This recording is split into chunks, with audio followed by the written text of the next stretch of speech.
Hey mamas, welcome to Mama Talk Live. I'm Valentina Izarra. I'm going to be waiting for our co-hosts Molly and Luna to come in and join us for the conversation. Here she is.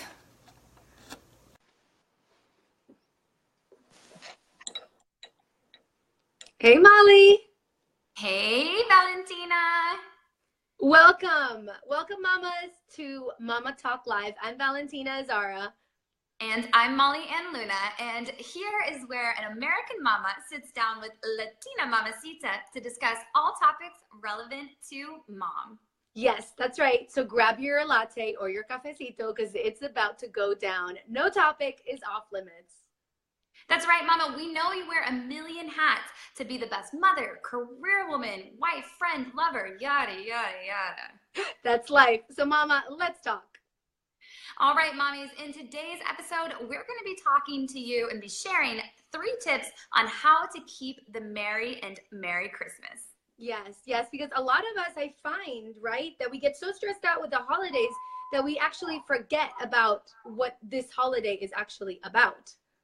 And absolutely. I tease all the time that it's, for so many people, it becomes Stressmas, such a stressful time of year instead of a joyous, love-filled celebration. Absolutely. And I think more and more, even with the, with all of the present and the gift giving, that we actually forget. We get so stressed out in finding all the right gifts that we actually forget that the real gift that we can offer somebody is love and kindness and patience and all these other good things that are like beyond more than valuable. They're actually priceless. All those things that we can offer that have nothing to do with money.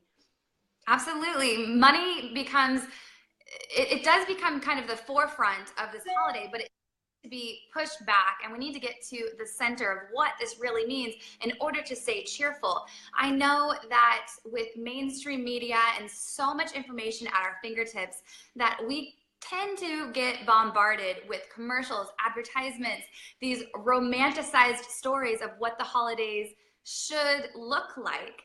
And I know too many mommies in my life that are getting stressed out of feeling like they have to compete and be able to show up and to provide that level. Yeah, and that image of Christmas, rather than that like feeling and the Christmas spirit that we're actually telling our children to abide by, but then we're not able to actually showcase it in ourselves. So we came up with 3 different tips that we can give you guys, all you mamas out there, in order for your Christmas to stay Christmassy and for it not to turn into a stressmas, right? Yeah, absolutely. Yeah, so our first tip for you, mama, is that just do you, mama. Don't let others dictate your holiday. This is your time to do things the way you need to do them for you and your family. Absolutely. And that means different things for different people, I think. But in the core of what we're saying with this tip is really to go within yourself and do the things for Christmas that truly bring you happiness. So don't feel forced in any way to do things that you don't feel are in sync or aligned with the way that you want to run your holidays. For example, I was telling Molly that this year I had been on the fence of whether to do a Christmas tree or not, just because my schedule had been so busy that I didn't know if I was going to do it. And I almost came to the conclusion that I wasn't going to be doing it. Had I not had, if I hadn't had kids, I would have not put my Christmas tree up this year. Christmas tree. No. Yes, I ended up putting it up because of my son, because he asked me, Mom, could we please, I told him, I think I'm not going to put a Christmas tree up this year. And his reaction was, he's like, well, could we really put it up because it's important for me? So I did it out of love for him. But I had come to the conclusion that I was not going to put up a Christmas tree anymore on the years where simply my schedule didn't allow it, and where it was going to be contributing more to a stress factor rather than to something that was going to bring me joy. Yeah, that's so smart. And for me, I'm not that big of a fan of the Christmas tree because I'm just not. But I have a 16-month-old, and I was like, there's no way I'm setting up a Christmas tree and then having to fight my little 16-month-old with pulling down the ornaments or knocking the tree over. So for me, that was is a tradition I grew up with, but it's something that's like, maybe I'll revisit in the future, but it was a no. It was a hard no for me this year. Yes, yes, but definitely, and it goes along also with other things. Like people I find are finding traditions that might be more in line with the real core and the value of Christmas, which we're going to talk about in a little bit.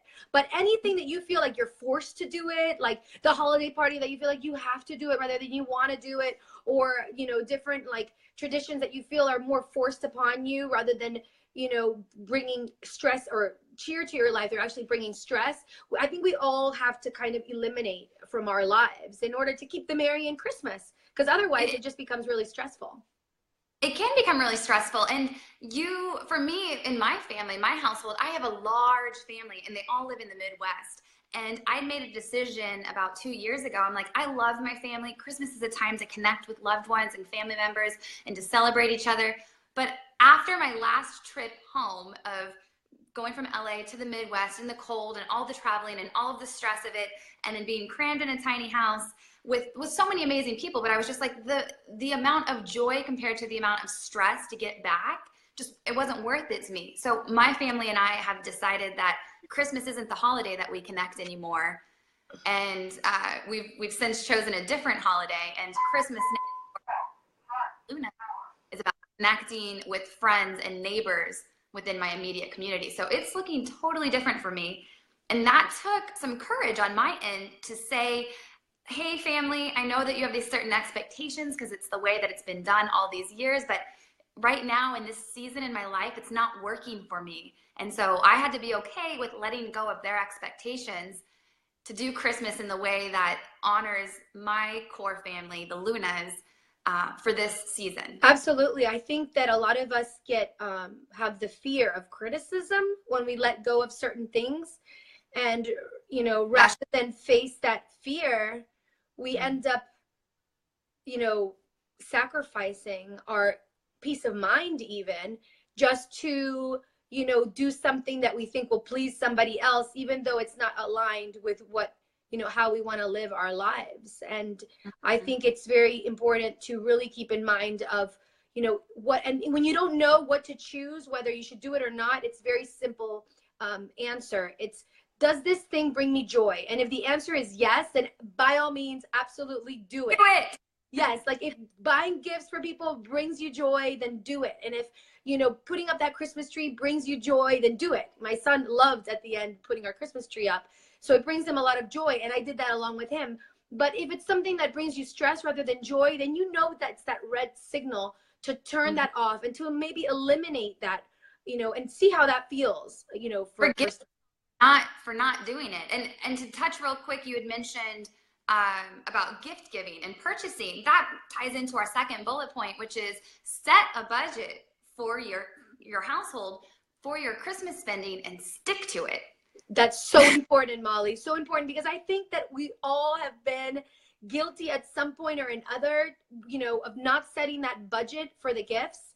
And then the new year rolls around and we kind of, with all the mayhem and all like the excitement and all of the movement and our busy, bustling holidays, we forget about our budget. And then the new year rolls around and all of a sudden we're, in more debt, or have spent money that we actually wanted to allocate into something that would have brought more joy in our lives. Yeah, it would have made our family thrive for the new year. I know too many Januaries have come by and I've watched my friends and loved ones say, my birthday is in January. And I've gotten plenty of times where it's like, no, Molly, we can't come and celebrate with you this or that. Like, we're broke, because they've overspent during the holiday season. And that is just, to me, it's like, why set yourself up for that feeling in January? Set your budget and stick to it. And I know how hard that can be. I just got invited to a holiday party, just last minute. And I felt like, I feel like I should get the host a gift. And, but then at the same time, like, I didn't budget for this. It was a last minute invitation. So for me, I had to like really check myself and say, hey, take some of your own advice, Molly, and be okay with, hey, look, my heart, my intention is that I would love to. I'd still love to come to the party, but I'm going to have to pass on that extra little splurge. Yes, absolutely. Absolutely. And it goes along with having, I think with setting the intention of having a mindful Christmas is having a Christmas where we're really mindful, not only of, you know, the joy that certain things bring, but in this bullet point, really be mindful of how it ties into our economics and how it could either be a benefit to us or a deficit. And also, you know, if we may have a Christmas where we're really tight on our finances, it can actually force us to come up with creative ways to give gifts, like to give the gift of time and to do things to show an appreciation that we have for that person that doesn't necessarily tie into spending money for that person. Yeah, gift giving is only one of several love languages. And for me personally, I would much rather have quality time and you showing up at my party and just bringing your fun-filled, joyous self than showing up feeling like you have to contribute or get me a gift or something. So because that's the way I operate, or that's the way I would like to receive, I would hope to think that my friends would think the same way. And with children, you know, it's actually, they're super smart in that sense. And if we really tune in to children, we realize that the best gifts that we can give them is actually like time spent with them. I know that in the end, you know, we may think, oh, our child would be so happy, we could buy him this really, you know, fancy toy or whatever. But when I really analyze it, my son is the happiest when I'm actually spending good quality time with him and playing with him, even if it's just like a game of cards or bouncing around, like, you know, kicking the soccer ball back and forth. When I actually give him that gift, it's so much more valuable. Yeah, maybe you just get your kid like 1 or 2 gifts and then make it an intention that you're going to play with those gifts that you've given. My sister actually gave me this little bit of nugget of insight about how to stay within your budget and still provide a really awesome Christmas for your kiddos. And it's, you buy them 4 things: something that they want, Okay. something they need, something they can wear, and something they can read. That's amazing. I love it. I love it. Yes. Yes. So I love it. It's perfect because it's true. We always think, oh, like, what does that person want? But really also, what does that person need? Because that means that that gift is going to be keep giving on and on and on, because if they need it, is because it's going to be really useful to that person. Yeah, those are the best gifts in my opinion. I love those gifts. Yes, yes.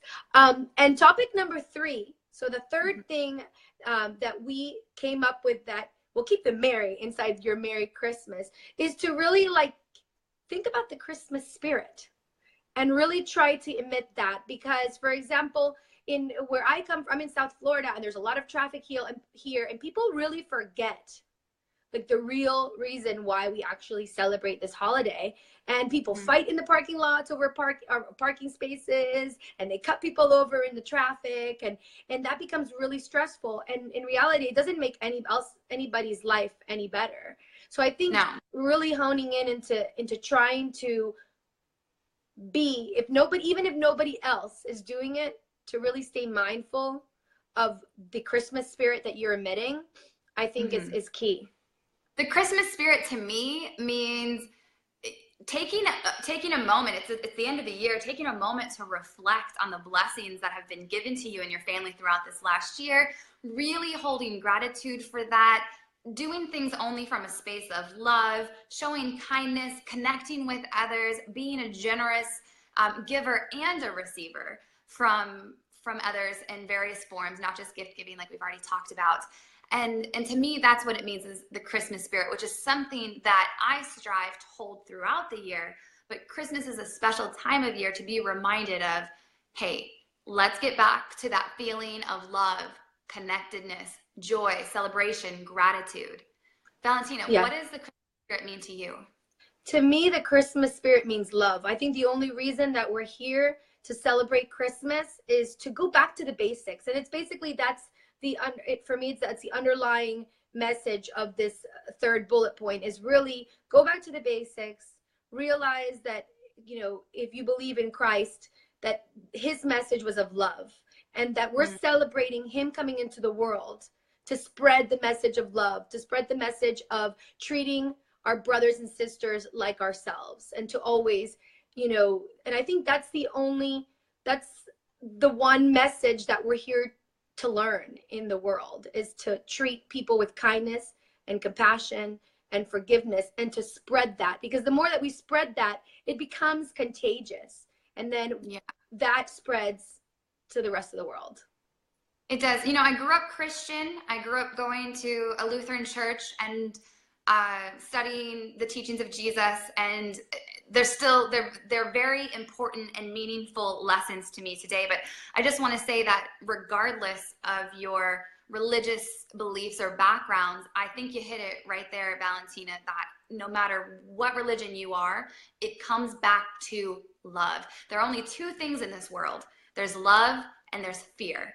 And when you're in I might be guilty of this. I'm not going to lie. I might be guilty of this in the past of feeling frantic. I got to get my last minute Christmas gifts, and I'm like honking at somebody because they took the parking spot, and I've been circling around the mall for 20 minutes. I mean, this is Molly, I don't know, 10 years ago probably.